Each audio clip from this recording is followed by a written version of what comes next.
Hey guys, Scrublord here, and welcome to another episode of Scrub Souls. In this episode, we are taking my SL1 character through the Undead Settlement towards the curse-rotted Greatwood. I'm going to try to make this one as short as possible, but it's actually a very, very large level with a lot of different things that you're going to want to pick up for a successful SL1 run. So I'll just touch on the major stuff. You know, I'm assuming anyone trying an SL1 knows the game enough that they know where everything is. So I'll just kind of point out some of the stuff that I think is important.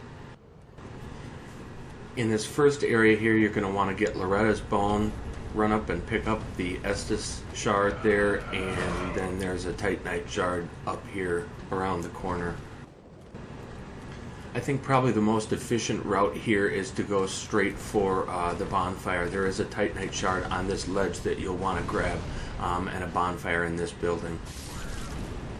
Across the rooftop near that bonfire, you're going to find the pyromancer, and make sure you go ahead and let him go. You know, if you don't pick up the mage or the cleric priestess arena, that's not going to make a difference because you're not going to use any of those spells anyways, but there are a few pyromancies that you might find useful. One in particular, the Karthus Flame Sword. Make sure you run down this, I don't know what you call this. At any rate, get your Fire Clutch Ring, because this is an item that at SL1, anything you can do to boost your damage, and you're going to be using a fire weapon a lot. And boy, I'm just getting screwed here. I can't believe I survived that. But anyway, that Fire Clutch Ring is going to come in pretty clutch. If you plan on doing any parrying at all on your SL1 run, you're definitely going to want the Cestus, or Castus, or however it's pronounced. Go ahead and light your dilapidated bridge bonfire. If you're embered here, you're going to get invaded, and Hodrick is a real bitch at SL1. Into the building close to the bonfire there, you'll be able to get up onto this bridge where there's an evangelist. She has dropped down here. But the reason you want to come here is because there are two Titanite shards quite close to each other. One is on the balcony where the evangelist is hiding, and then the other is down this little path here. At this point, you can either head towards Sigwart or head towards the curse-rotted Greatwood. I decided to head towards Sigwart and take on the demon. I'll be able to get one more level out of my weapon then before I take on the curse-rotted Greatwood. But, of course, before I take on the demon, I want to go ahead and get a bonfire that's closer with no enemies in between. So just kind of stand back, let this guy move, and you'll get iframes for opening the door. So you should be able to get by him, and then you can just cheese him through the door, because he will not come through the door. That'll allow you to get a bonfire here, so if you die to the demon, you don't have as far to run back.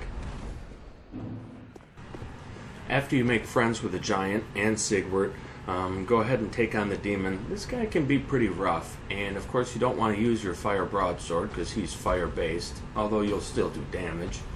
I made this raw longsword. I have not upgraded it because I'm saving my Titanite shards for the fire broadsword, which is going to prove to be a much more valuable weapon.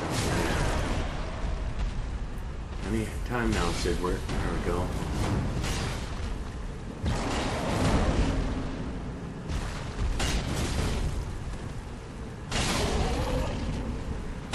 This guy just hits like a truck at any level. Of course, at level 1, you just don't. I guess you just can't take a truck.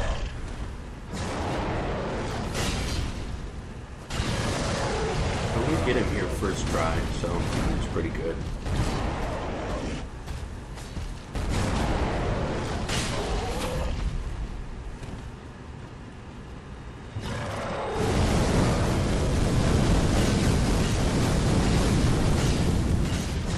That reminds me of Lawrence when he does his little circular thing and you just get inside him and keep whacking him. Alright, so there's two items that you want in here basically. Actually there's three. You'd really like to get the northern armor that's hanging from a body, and the way you do that is you aim with your binoculars in order to use your crossbow. If you've never done that before, give it a shot. If you can't target something, there's no way to aim with the crossbow, unlike a bow. So you're going to need to use the binoculars. You're also going to want Flynn's ring, and then on your way out of this area, pick up the Chloranthy ring. I'll show you where that is. Here you'll see me shooting down the northern armor with the binoculars. It's not quite center.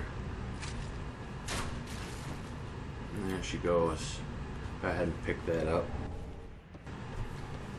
Go ahead and make your way to the rooftop and get the Flynn's ring. This ring will increase your damage with a lower equipment load. And there's going to be times when you're just going to have no armor on at all because, frankly, you know that you can't really get hit in that particular area, so there's no point in wearing armor. You might as well take the extra damage with the Flynn's ring. And then if you drop down here, I thought you could just run out to that edge, but you might need to jump. Could have sworn you could just run though, but I fall here. And survive with a sliver of my health. I guess I should have filled up there. So there's your Chloranthy, and I go ahead and homeward bone, or here's the Chloranthy, and I go ahead and homeward bone at this point. And now that you've made friends with a giant, go ahead and go down, pick up your Undead Bone Shard, and get the Mortician's Ashes. These are fairly important. They're going to open up a couple new items for you to purchase, but what they're also going to do is give you the option to get the Grave Key and go down into the sewers, which is going to get you 2 more early Titanite Shards. Go ahead and open up your shortcut here, and you basically have a choice. You can either take on the boss, the Curse-Rotted Greatwood, at this point, or you can go ahead and wait until you get another level on your weapon, which is what I'm going to do. After you purchase the Grave Key, you can go through the sewers, and I don't even know why I'm chasing this guy. I think it's a heavy gem. Yeah, it's not useful to me anyway. But these 2 Titanite Shards will be. And I suppose go ahead and free Arena. You're not going to use her for anything, but I guess you might as well. That's the way out. Or Homeward Bone if you'd rather. After I upgraded my weapon to +3, using the Fire Broadsword here for extra damage, I went ahead and took on the Curse-Rotted Greatwood. This wasn't too hard. I did die once, but I don't consider that too bad. There's going to be some bosses that I probably died to dozens of times in this SL1 run, so you gotta learn to not get too frustrated. I got pretty lucky there.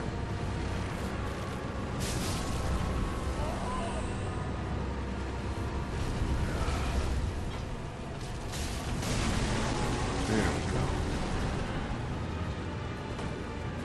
No, other leg. I don't know what I'm looking at there.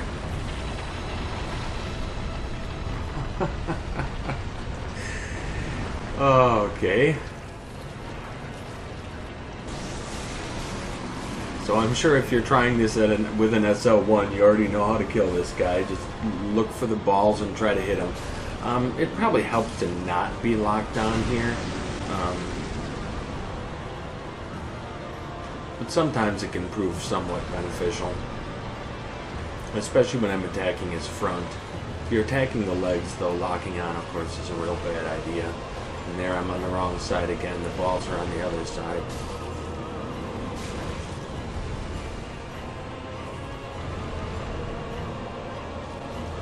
Keep in mind you can always attack the hand. I'm not sure if people realize that, but the hand is always able to be damaged. And he'll often sit it down and give you a shot to hit it.